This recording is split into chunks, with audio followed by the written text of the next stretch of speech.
Inceptorin uutisista, hyvää iltaa. Minä olen Tramses ja on aika taas katsoa, mitä on tapahtunut CS-kenessä lähiaikoina. Tänään käymme läpi 5 asiaa. Majoreiden tilanne, Blast, IM Katowice, Pelaajat.comin turnaus sekä Inceptor-uutiset. Amerikan RMR-turnauksessa nähdään nämä tiimit, joista 5 joukkuetta pääsee sitten majoreille. Itse valitsisin sellaiset joukkueet kuin Liquid, Furia, M80 ja Complexity. 5. mä otan tommosen villin kortin kuin Wildcard. Aasian RMR-turnauksessa pelaavat nämä joukkueet. Näistä kyseisistä tiimeistä vain 2 pääsee majoreille asti. Itse arvelen, että majorilla nähdään Mongols ja Lynvison.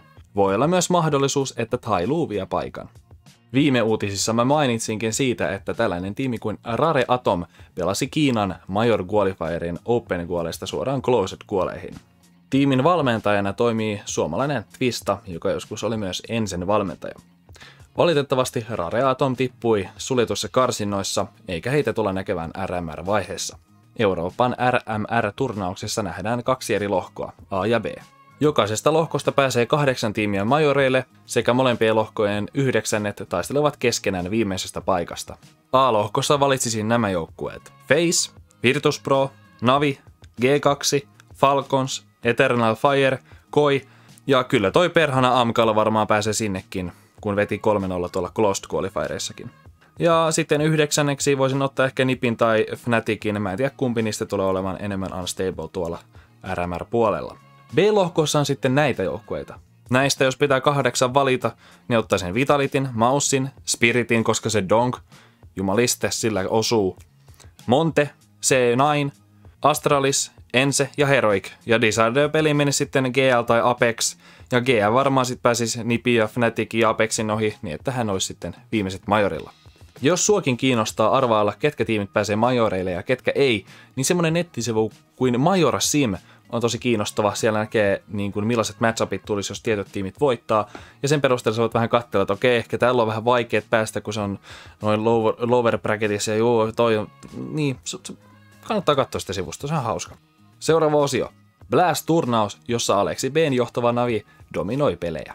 Navilla on ollut jo 6 voiton voittoputki, joka alkoi majoreen Closed Qualifiereista ja jatkui täällä Blast-turnauksessa. Navi esimerkiksi voitti 2 G2, joka oli Aleksi B:n aikaisempi tiimi, ja nyt Aleksilla on tällä hetkellä 18-2 rekord vanhoja tiimejään vastaan.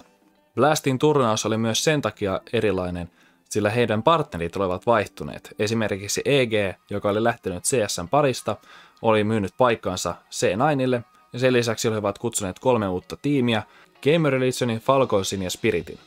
3. osio. Katowice-turnaus, jota pelataan tälläkin hetkellä. Mulla ei ole tästä hirveästi sanottavaa, mä haluan vaan sen verran sanoa, että siellä Play-in vaiheessa Donkki pisti kaikkia pataan, ja musta tuntuu, että tätä poikaa ei pysty kukaan pysäyttämään, siis kattokaa sitä. Tälläkin hetkellä pelataan IM Katowice-pelejä, joten mä en tiedä vielä mikä se tilanne on.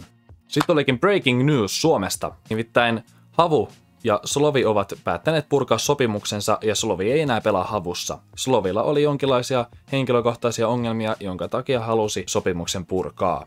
Havulle ei ainakaan vielä löytynyt mitään varapelaajaa, sillä Pelaajat.comin suomalaisten avoimessa turnauksessa he pelasivat valmentajansa Xarten kanssa. He esimerkiksi pelasivat Inceptori-tiimi Ahtia vastaan. Otettiin 13-1 turpaa.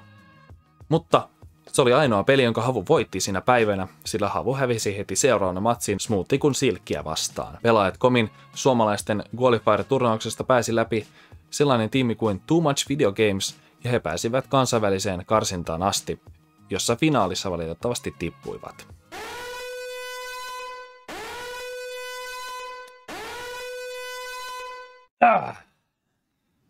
Se on sitten Inceptor-uutisten aika. Inceptor-kausi rullaa hyvää vauhtia ja pelaajat ovat tavanneet jo heidän valmentajansa. Valmentajilta kysyttäessä he sanovat, että meininki on hyvää. Voisinkin tässä esitellä teille nykyiset Inceptor-joukkueet, jotka tulevat pelaamaan tällä kaudella. He ovat Riders, OG, Chaos, Isikle, Ahti, Vigilance sekä Skroge. Unohtui tuossa kuvatessa mainita ja hyvin pahoillani siitä, mutta tietysti myös Testo! Joukkueet tulevat kohtaamaan viimeistään Inceptorin kauden ensimmäisessä viikkoliigassa. Inceptorin viikkoliiga on auki kaikille, joten kasaa sun kaverit mukaan ja tule koittamaan, onnistuuko. Kiitos.